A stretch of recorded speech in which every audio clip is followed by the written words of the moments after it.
ఈరోజు మా అన్న బర్త్డే. మా నాన్నకి నేను ఒక్కనే కొడుకుని. మరి నీకు అన్న ఎవరు అంటే super star prince Mahesh Babu. బాగానే ఎక్స్ట్రా తింటున్నారా? అలా అలా ఫీల్ అవుతాం అనమాట. నేనే కాదు, మహేష్ బాబు ఫ్యాన్స్ అందరూ అన్న అన్న అని చెప్పేసి ఇలా ఫీల్ అవుతాము. మరీ ఇంత ఓవర్ ఎక్స్పెక్టేషన్ తట్టుకోలేకపోతున్నాను భయ్య. మహేష్ బాబు ఫ్యాన్సే కాదు, వేరే వాళ్ళ ఫ్యాన్స్ కూడా, వేరే హీరోల ఫ్యాన్స్ కూడా అలాగే ఫీల్ అవుతారు. సో ఈరోజు మాకు ఒక స్పెషల్ డే. నేను మహేష్ బాబుకి ఏ ఏ ఏజ్ నుంచి ఫ్యాన్ అయ్యాను, ఒక ఫ్యాన్ అయిపోయిన తర్వాత నా లైఫ్ స్టైల్ ఎలా ఉంది, నేను ఎలా ఫీల్ అవుతున్నాను, ఈరోజు మీతో పంచుకుందామని చెప్పేసి ఈ వీడియో చేయడం జరుగుతుంది. సో నేను వచ్చేసి ఒక్కడు సినిమా, అప్పుడు నేను 4th క్లాస్లో ఉంటాను. నాకేదో హెల్త్ బాగాలేదు, కొంచెం ఫీవర్ అలా వస్తుంది. మా నాన్న ఒక్కడు మూవీకి థియేటర్ తీసుకెళ్ళాడు, అంటే హాస్పిటల్కి వెళ్ళి వస్తాము అని చెప్పేసి. సో ఆ మూవీ చూసిన తర్వాత నుంచినే నేను మహేష్ బాబుకి ఫ్యాన్ అయిపోయాను. మరి అతడు రిలీజ్ అయింది అంటే మెయిన్ చెప్తాను అది.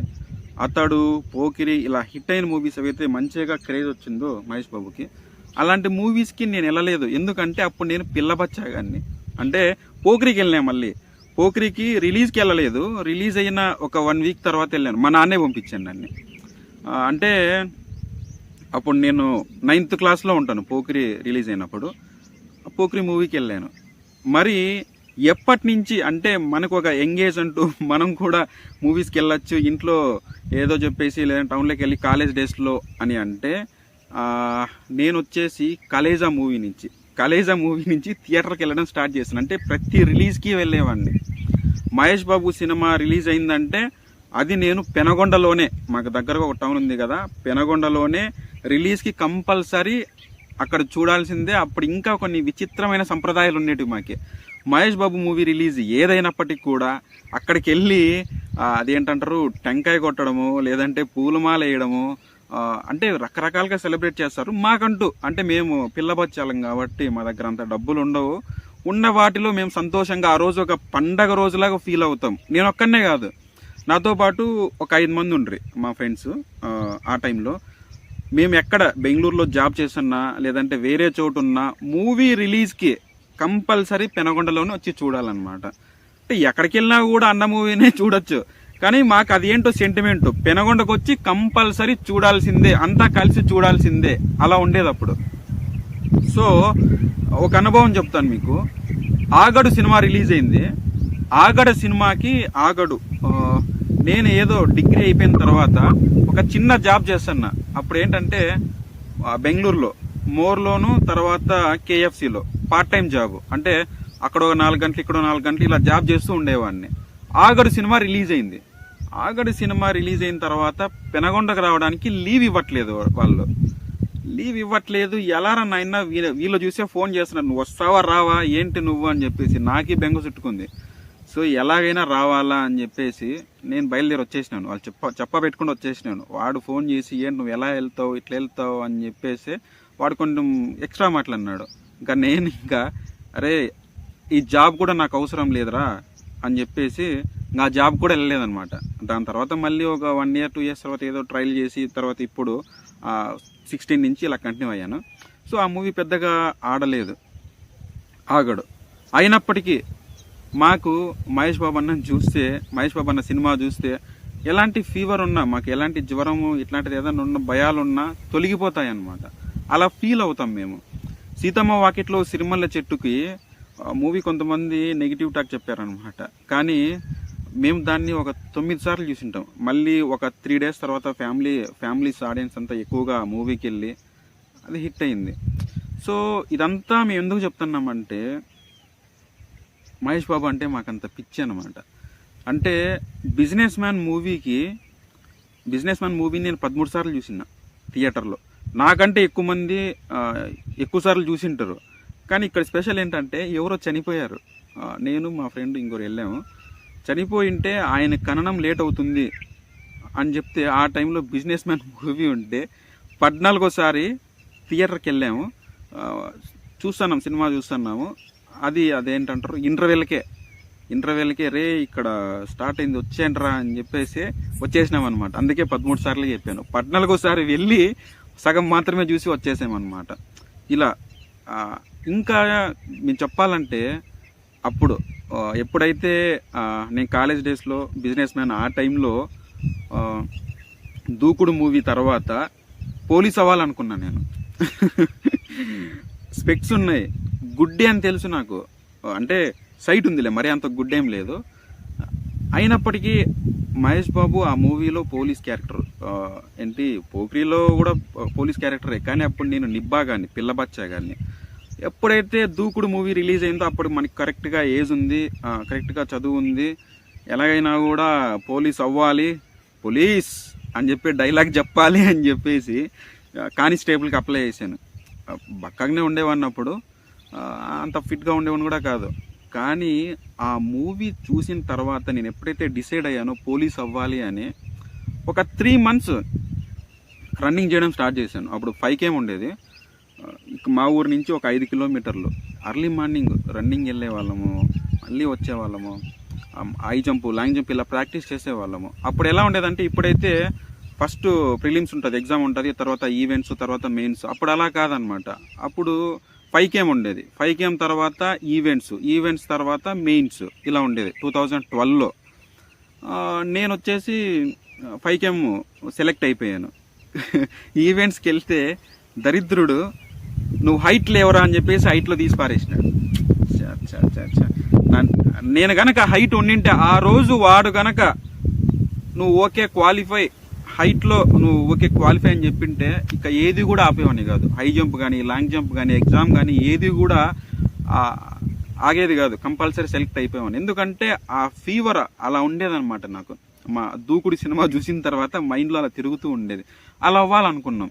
సో ఇది ఎందుకు చెప్తున్నా అంటే, ఒక ఫ్యాన్ అన్న తర్వాత ఒక తిరుగుబోతులాగానో ఒక పనికిమాలిన ఎదవలాగానో అలా ఉండరనమాట. ఎక్కువగా మహేష్ బాబు ఫ్యాన్స్ గురించి మేము మాట్లాడుతానేది, ఎందుకంటే ఈరోజు మాకు స్పెషల్ డే. మిగతా హీరో ఫ్యాన్స్ కూడా మంచిగానే ఉంటారు, వాళ్ళ అనుభవం వాళ్ళది. నా గురించి నేను చెప్తున్నా. అంటే ఒక సినిమా నన్ను అంత ఇన్ఫ్లుయెన్స్ చేసింది అనమాట, అంత ప్రభావితం చేసింది నన్ను. ఆ తర్వాత బిజినెస్ మ్యాన్ రిలీజ్ అయిన తర్వాత ఇంకా అప్పుడు మన దగ్గర డబ్బులు అలా ఉండేది కాదు కాలేజ్ డేస్లో. అంటే మంచి చొక్కాలు కొనుక్కునేదానికి కానీ, మంచి అది అనుకుంటారు స్టైల్గా మెయింటైన్ చేసేదానికి కానీ అలా ఉండేది కాదు. కానీ ఉన్న దానిలోనే అన్నలా కనిపించాలా, అన్నలా ఉండాలా, అన్నలా నవ్వాలా అని చెప్పేసి ఉండేదన్నమాట. సో అలాగే మెయింటైన్ చేసుకుంటూ వచ్చేవాళ్ళం. హెయిర్ స్టైల్ బాగుండేది ఇట్లా. ఇప్పుడైతే కొంచెం సరిగ్గా లేదు, డిప్పా కటింగ్ ఇలా ఉన్నాయిలే అప్పుడు. సో నా అనుభవం అనమాట ఇది. కాలేజ్ డేస్లో కానీ నన్ను మహేష్ బాబు ఫ్యాన్, మహేష్ బాబు డైలాగ్ చెప్పవా ఇలా అనేవాళ్ళు మా ఫ్రెండ్స్ ఇలా. అప్పుడు ఏదో తెలియని ఫీలింగ్, ఇక్కడ బటర్ఫ్లైస్ అన్నీ ఎగిరేటివి అనమాట, లోపల ఎంతో ఆనందం అలా ఉండేది. కానీ నెంబర్ 1 నేనొక్కడినే మూవీకి వెళ్ళాము, సాఫీగా సాగిపోయేది. సీతమ్మ వాకిట్లో సిరిమల్ల చెట్టు వరకు మంచిగా హిట్స్ వచ్చాయి. 1 నేనొక్కడినే మూవీకి వెళ్ళాం. అప్పుడు నేను డిగ్రీ ఫైనల్ ఇయర్ అనుకుంటా. నాకు నచ్చింది మూవీ, కానీ జనాలకు నచ్చలేదు, బాధ. ఇంటికి వెళ్ళి ఏడ్చుకుంటూ ఉన్నాం. ఆ తర్వాత బ్రహ్మోత్సవం, అది అంతే. స్పైడర్ మూవీ, అది అంతే. దాని తర్వాత భరత్ అని నేను మూవీ వచ్చింది. అప్పుడు నేను ఒక కంపెనీలో జాబ్ రిజైన్ ఇచ్చినాను. 2 years ఒక కంపెనీలో జాబ్ చేస్తూ రిజైన్ ఇచ్చినాను. ఇందిరమ్మ అంటే మహేష్ బాబు వాళ్ళ అమ్మగారి బర్త్డే రోజు భరత్ అని నేను మూవీ వచ్చింది. అప్పటికి సంప్రదాయం మారింది, అంటే టెంకాయ కొట్టేవాళ్ళం ఇలా చేసేవాళ్ళం కదా, కానీ భరత్ అని నేను మూవీ నుంచి కేక్ కట్ చేసేవాళ్ళం. ఆ వీడియో కూడా నా ఛానల్లో ఉంది, చూడొచ్చు. సెలబ్రేషన్ ఆఫ్ భరత్ అని నేను అని చెప్పేసి అప్లోడ్ చేసి ఉంటాను. అప్పుడు నేను కేక్ కట్ చేస్తున్నాను. కంపెనీ నుంచి అతను ఒక 8 బ్రాంచులకి హెడ్, అతను కాల్ చేశాడు, ఏంట్రా నువ్వు జాబ్ రిజైన్ ఇచ్చావు అంటే మీ ఇష్టమా ఎట్లా అని చెప్పేసి. నేను అప్పుడు కొన్ని కారణాల వల్ల, అంటే చెయ్యని తప్పుకి కొందరు ఏదేదో తప్పు చేసామనట్లేదులే, వాళ్ళు సరిగా పని చేయకపోవడం వల్ల నేను ఎందుకు ఇబ్బంది పడాలని చెప్పేసి నేను రిజైన్ పెట్టాను. ఆ విషయం కూడా అతనికి తెలుసు. నేను అతను గట్టిగా వార్నింగ్ ఇచ్చేసాను. అతను మళ్ళీ 12 గంటల కాడ నిద్రలేసి వాడేంట్రా అలా మాట్లాడాడు అన్నాడంట. వాళ్ళతో డిస్కషన్ చేసినాడంట. సో ఆ మాటలన్నీ నాకు ఎలా వచ్చాయంటే మహేష్ బాబు మూవీ రిలీజ్ అయింది. దానివల్ల మహేష్ బాబు మూవీ రిలీజ్ అయినా మహేష్ బాబు ఏదన్నా కొంచెం స్పెషల్ డేస్ ఉన్నా ఎప్పుడు కొత్త బట్టలు వేసుకోవాలనుకుంటా, ముఖ్యంగా మూవీ రిలీజ్ అప్పుడు. ఇప్పుడంటే కొత్త బట్టలు కాదులే, ఎందుకంటే నేను ఒక రోజు ముందే నేను ఇది రికార్డ్ చేస్తాను. ఇది మహేష్ బాబు బర్త్డే రోజు కాదనమాట ఈ వీడియో చేస్తాను అనేది. ఆ రోజు నేను అప్లోడ్ చేయాలని చెప్పేసి ఇప్పుడే నేను రికార్డ్ చేస్తున్నాను. మహేష్ బాబు బర్త్డే కానీ మహేష్ బాబు మూవీ రిలీజ్ అయినా కూడా కొత్త బట్టలు వేసుకుంటాను నేను. అదేంటో నా బర్త్డేలు కూడా వేసుకోను, పండగలు కూడా వేసుకోను. ఎందుకంటే ఆ రోజు మేము ఒక పండగలాగా ఫీల్ అవుతాము. దాని తర్వాత మహర్షి వచ్చింది. మహర్షి మూవీ చూసిన తర్వాత వ్యవసాయం చేయాలని చెప్పేసి నేను అనుకుంటూ ఉండేవాడిని. కరెక్ట్ టైం నాకు దొరకలేదు. అంటే ఆ మూవీ రిలీజ్ అయిన ఒక 2 ఇయర్స్ తర్వాత నేను వ్యవసాయం అనేది స్టార్ట్ చేశాను. ఎందుకంటే ఆ మూవీ అంత కనెక్ట్ అయింది. స్టార్టింగ్ అంతా కొంచెం ఏదో అలా ఉందిలే, కానీ మూవీ ఒక 30 మినిట్స్ ఎండింగ్లో చాలా అంటే చాలా బాగుందన్నమాట. ఇది సినిమా అని తెలుసు మా అందరికీ, ఇది నిజం కాదు సినిమా అని తెలుసు, కానీ నిజమైన మంచి మనసు మహేష్ బాబు గారికి ఉంది. సో దానితోనే ఒక 2 గ్రామాలని దత్తత తీసుకున్నారు, చిన్నపిల్లలకి గుండె ఆపరేషన్లు చేయిస్తున్నారు, ఇంకా వేరే సేవా కార్యక్రమాలు ఎన్నెన్నో చేస్తున్నారనమాట. ఇదంతా మీరు అనుకోవచ్చు ఏదో యాడ్స్ చేస్తారు మూవీస్లో రెమ్యునరేషను ఇలా అని చెప్పేసి. ఇలా తీసుకొని ఖాళీగా ఉండేవాళ్ళు ఎంతోమంది ఉంటారు. అంటే సమాజం కోసం ఏమాత్రం కూడా కొంచెం రెస్పాన్సిబిలిటీతో కొంచెం సేవ చేయాలని చెప్పేసి చాలామంది ఉండరు. కానీ మహేష్ బాబు గారు డబ్బులు సంపాదిస్తున్నారు. ఆ డబ్బులు సంపాదించే దాంట్లో ఒక 30 to 40% ఇలాంటి సేవా కార్యక్రమాలకే పెడుతున్నారు అనమాట. ఆయన ఫ్యామిలీ గురించి మనం మాట్లాడుకుందాం. ఆయన ఫ్యామిలీకి ఇచ్చే ఇంపార్టెంట్ ఎలా ఉంటుంది అంటే వాళ్ళ వైఫ్ వాళ్ళ పిల్లల్ని 3 monthsకి ఒకసారి ఇలా ట్రిప్ తీసుకెళ్తారు అనమాట, టూర్ వెళ్తారు 3 monthsకి ఒకసారి. అంటే ఎంత బిజీగా ఉన్నా కూడా ఫ్యామిలీకి ఇచ్చే రెస్పెక్ట్, ఫ్యామిలీకి ఇచ్చే ఇంపార్టెన్స్ అలా ఉంటుందన్నమాట. అది మనం నేర్చుకోవాలి. అంటే నాకు ఇంకా పెళ్ళి కాలేదు, ఒకవేళ పెళ్ళి అయితే నేను కూడా అలాగే నా వైఫ్ని నేను చూసుకోవాలా, అంత లవ్ అండ్ కేరింగ్గా ఉండాలా, నా పిల్లల్ని కూడా అలాగే చూసుకోవాలా అని నాకు అనిపిస్తుంది అనమాట. యాజ్ ఏ మహేష్ బాబు ఫ్యాన్గా, అంటే అన్న నుంచి మేము అది నేర్చుకోవాలి. సో ఇదే కాకుండా వాళ్ళ నాన్నగారు ఏదైతే అంత స్టార్డమ్ ఉందో వాళ్ళ నాన్నగారికి అదే స్టార్డమ్ని ఇలా కంటిన్యూ చేస్తున్నారనమాట. మనం కూడా అలాగే ఉండాలి, అరే ఇలా గొప్పగా బతకాలా, ఇలా గొప్పగా ఉండాలా అని చెప్పేసి మాకు కూడా అనిపిస్తుంది అనమాట. సో మహేష్ బాబు ఫ్యాన్స్ అందరూ ఈ రోజున మంచిగా మంచి కార్యక్రమాలు, అన్నదానం కానీ, ఇక్కడ మా పెనగొండలో కూడా అన్నదాన కార్యక్రమం చేద్దామంటున్నారు, చేస్తారు.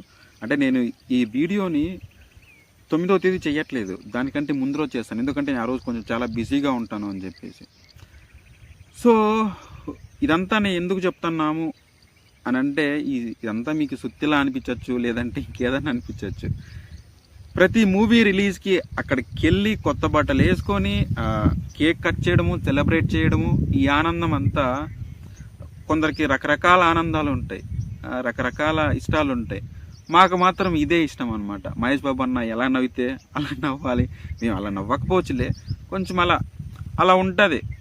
ఏదన్నా ఎట్లంటే ఇప్పుడంటే కొంచెం తగ్గిపోయిందిలే, అప్పుడు ప్రీ రిలీజ్ ఈవెంట్స్ జరిగేటివి, ఇప్పుడు కూడా జరుగుతున్నాయిలే ఆడియో ఫంక్షన్లు. అప్పుడు మహేష్ బాబు అన్న ఆడియో ఫంక్షన్ జరుగుతుంది అని అంటే ఆ రోజంతా మాకి నైట్ వచ్చేది. యాక్చువల్గా టీవీలో టెలికాస్ట్ అయితే నైట్ జరుగుతుంది. ఆ రోజంతా ఏదో ఒక తెలియని ఫీలింగ్, మంచి ఫీలింగ్, ఒక ఎగ్జైట్మెంట్. ఎప్పుడెప్పుడు సాయంత్రం అవుతుందా, ఎప్పుడెప్పుడు అన్నం చూస్తామా, ఎప్పుడెప్పుడు అన్నం మాట్లాడే చూస్తామా.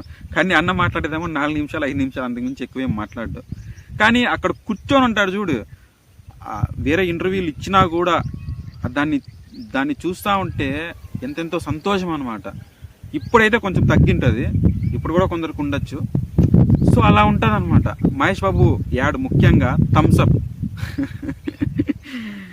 ఎప్పుడైతే అతిథి మూవీ రిలీజ్ అయిపోయి అది కొంచెం డిజాస్టర్ అయింది, ఫ్లాప్ అయింది. అతిథి మూవీ తర్వాత ఒక 3-4 years వరకు మూవీస్ అనేది తీయలేదు. అప్పుడు అన్నారు మహేష్ బాబు పని అయిపోయింది, ఇక మూవీస్ చెయ్యరు అంటే ఇంకా సెట్కి అని చెప్పేసి ఏవో మాటలు వచ్చాయి. అప్పుడు కలేజా సినిమా రిలీజ్ అయింది. కలేజా సినిమాకి వాయిస్ ఓవర్ ఇచ్చాడు. ఆ మూవీ చూసినప్పుడు కానీ అంటే అన్నం చూసినట్టే ఆ వాయిస్ విన్నప్పుడు. ఆ తర్వాత మళ్ళీ అదే టైంలోనే థమ్స్అప్ యాడ్ ఇచ్చారనమాట. రీసెంట్గా ఒక 1 year బ్యాక్ వరకు కూడా థమ్స్అప్కి అంబాసిడర్గా ఉన్నారనమాట, బ్రాండ్ అంబాసిడర్గా. ఆ థమ్స్అప్ మీకు తాగితే ఫీవర్ పోతుంది, మాకు జ్వరం పోతుంది, కూల్ డ్రింక్ షాప్కి వెళ్ళినా థమ్స్అప్ తాగాల్సిందే. మహేష్ బాబు ఫ్యాన్స్ నేనే కాదు, మహేష్ బాబు ఫ్యాన్స్ అంతా ఇదే ఫాలో అయ్యేవాళ్ళు అనమాట. ఎందుకంటే అన్న చెప్పాడు థమ్స్అప్ కేవలం మూత మాత్రమే తెలియాలి, తుఫాన్ ఎవడన్నా అందుకోవచ్చు. ఇలా అంత ఇంపాక్ట్ క్రియేట్ చేసిందనమాట మాలో. దాన్ని అలా ఫాలో అయ్యేవాళ్ళం. నేను కూడా అరే థమ్స్అప్ తాగితే కెఫిన్ ఉంటుంది దానిలో, హెల్త్కి అంత మంచిది కాకపోవచ్చు, కానీ 1 year బ్యాక్ వరకు థమ్స్అప్పే మేము ముఖ్యంగా ప్రాధాన్యత ఇచ్చేవాళ్ళం అనమాట. బాగాలేకున్నా కూడా అరే థమ్స్అప్ తాగితే తగ్గిపోతుంది అని చెప్పి అలా ఉండేవాళ్ళం అనమాట. ఇదంతా మీకు పిచ్చిలా అనిపించు, ఇది పిచ్చి కాదు. మేము అలా ట్రీట్ ఏదన్నా ఒక అలా నమ్మినాము అంటే అది మనకి ముందులాగే పనిచేస్తుంది. అంతకుముందు వచ్చేసి ఏదైనా బరువు ఎత్తేటప్పుడు 2013 ఆ టైంలో ఏదైనా బరువు ఎత్తాలన్నా ఏదైనా పని చేయాలన్నా జై మహేష్ బాబు ఇలా అనేదన్నమాట. అంటే నేను గాడు అలా అని చెప్పను, దేవుడు అలా అని చెప్పను, ఆయన మనిషి, గొప్ప మనిషి, మంచి మనిషి. కొంతమంది దేవుడు అంటారు, వాళ్ళ నమ్మకం వాళ్ళది, వాళ్ళు అలా ఫీల్ అవుతారు. సో అలా అనుకోకూడదు. దేవుడు అంటూ ఒకరు ఉన్నారు, దేవుడు సృష్టించినటువంటి మన మనిషి మా అన్న మహేష్ బాబు అన్న అని నేను ఫీల్ అవుతాను. సో అన్నని అప్పుడు నేను జై మహేష్ బాబుని ఇట్లా ఎత్తేవాడిని, ఏదైనా పని చేసేటప్పుడు జై మహేష్ బాబుని స్టార్ట్ చేసేవాడిని. కొన్ని చోట్ల అన్న గుర్తొస్తే అరే ఈ చోట గుర్తుపట్టు, ఇట్లాంటి ప్రదేశాల్లో అన్నని గుర్తు తెచ్చుకోకూడదు, ఎందుకంటే ఒక ఇది అంత పవిత్రమైన స్థలం కాదు, ఇలాంటి చోట అన్నను గుర్తు తెచ్చుకోకూడదు, ఆయన పవిత్రత కోల్పోతాడు అని చెప్పేసి ఇలా ఫీల్ అయ్యాలన్నమాట. సో ఇప్పటికీ ఎప్పటికీ మహేష్ బాబు ఫ్యాన్గానే ఉండిపోతాము. అంటే ఒక ఫ్యామిలీ మెంబర్ లాగే. అన్న నేను కలవకపోవచ్చు, కలవడానికి వెళ్ళాము, గోవా దగ్గరికి వెళ్ళాము అప్పుడు పిల్లబచ్చ టైంలో, కానీ కలవలేదులే. సో ఏదో ఒకరోజు కలుస్తాను, కలిస్తే మంచిగా ఉంటుంది, కలవకపోయినా ఇలాగే ఉంటుందన్నమాట ఈ అఫెక్షన్, ఈ లవ్ అనేది. ఇది ఫ్రెండ్స్ నా ఛానల్లో ఈ వీడియో నేను చెప్తానందుకు చాలా గర్వం. దయచేసి నా వీడియో కనుక మీకు నచ్చినట్లయితే లైక్ చేయండి. మీరు కూడా మహేష్ బాబు ఫ్యాన్స్ అయినట్టయితే నా వీడియోకి కామెంట్ చేయండి. అంటే మీ అనుభవం గురించి చెప్పాలనుకుంటే కామెంట్ రూపంలో తెలియజేయచ్చు. సో ఇదన్నమాట మహేష్ బాబు అన్న గారికి బర్త్డే శుభాకాంక్షలు, హ్యాపీ బర్త్డే. ఆయన ఎప్పుడు ఇలాగే గ్లామర్గానే ఉండాలా, మంచి మంచి మూవీస్ తీస్తూ ఉండాలా. మహేష్ బాబు ఫ్యాన్స్ అందరూ అన్నకి ఇచ్చే రెస్పెక్ట్తో పాటు వాళ్ళు కూడా వాళ్ళ రెస్పాన్సిబిలిటీస్ని కూడా ఫుల్ఫిల్ చేస్తూ ఉంటారు అని చెప్పేసి నేను నమ్ముతున్నాను, ఎందుకంటే నేను కూడా ప్రయత్నిస్తున్నాను. సో ఇది ఫ్రెండ్స్ ఈరోజు నేను చెప్పాలనుకున్నది. జై హింద్.